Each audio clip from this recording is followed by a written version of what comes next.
Pertanyaan yang sering banget muncul dan bikin penasaran banyak pasangan. Bisa nggak sih punya anak kembar tanpa harus lewat program bayi tabung atau IVF? Jawabannya, tentu saja bisa. Dan hari ini, kita akan kupas tuntas semua rahasia dan tipsnya. Jadi, pastikan nonton sampai habis ya. Sebenarnya, punya anak kembar itu ada dua jenis. Pertama, kembar identik, yang berasal dari satu sel telur yang dibuahi dan kemudian membelah diri. Ini murni keajaiban alam. Enggak bisa direncanakan. Tapi yang kedua, ini yang seru, yaitu kembar fraternal atau non-identik. Ini terjadi saat tubuh ibu melepaskan lebih dari satu sel telur dalam satu siklus, dan semuanya berhasil dibuahi. Nah, inilah yang bisa kita usahakan atau tingkatkan peluangnya. Gimana caranya? Pertama, faktor keturunan memegang peranan penting. Coba deh cek silsilah keluarga, terutama dari pihak ibu. Kalau ibu atau nenek kamu punya riwayat kembar fraternal, selamat, peluangmu otomatis lebih besar karena ada gen yang disebut hiperovulasi yang bisa diwariskan. Gen ini membuat ovarium lebih mungkin melepaskan banyak sel telur sekaligus. Selanjutnya, usia juga berpengaruh loh. Mungkin terdengar aneh, tapi wanita yang hamil di usia 30-an, terutama di atas 35 tahun, punya kemungkinan lebih tinggi untuk hamil kembar. Kenapa? Karena mendekati masa premenopause, tubuh seringkali mengalami lonjakan hormon FSH atau follicle-stimulating hormone. Hormon inilah yang merangsang ovarium untuk mematangkan sel telur.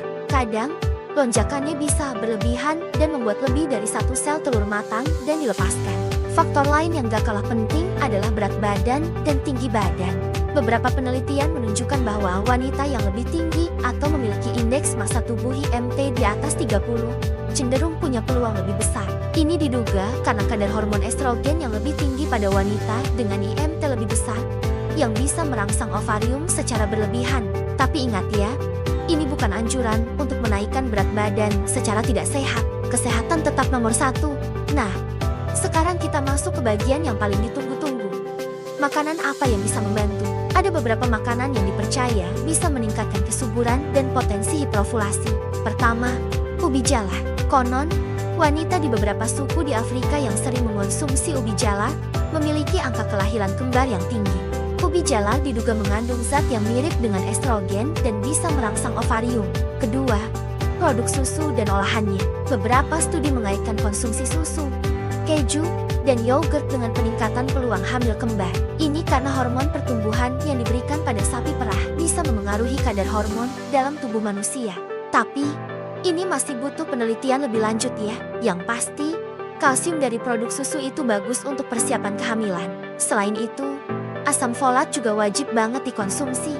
Selain untuk mencegah cacat lahir pada bayi, beberapa penelitian awal menunjukkan konsumsi asam folat dalam dosis yang lebih tinggi sebelum hamil mungkin sedikit meningkatkan kemungkinan hamil kembar. Konsultasikan dulu dengan dokter kandunganmu ya untuk dosis yang tepat. Makanan kaya asam folat itu contohnya bayam, brokoli, dan sereal yang sudah difortifikasi. Jadi, kesimpulannya, program hamil kembar tanpa IVF itu sangat mungkin. Meskipun kita tidak bisa menjamin 100%, ini adalah kombinasi dari faktor genetik, usia, gaya hidup, dan nutrisi. Yang terpenting adalah menjaga tubuh tetap sehat dan bugar sebagai persiapan menyambut kehamilan.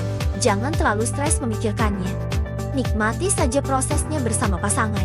Jangan lupa untuk selalu diskusikan semua rencana program kehamilan dengan dokter kandungan kepercayaan kalian. Terima kasih sudah menonton. Kalau kalian suka video ini, jangan lupa like, komen, dan subscribe ya, biar nggak ketinggalan info menarik lainnya. Sampai jumpa di video berikutnya.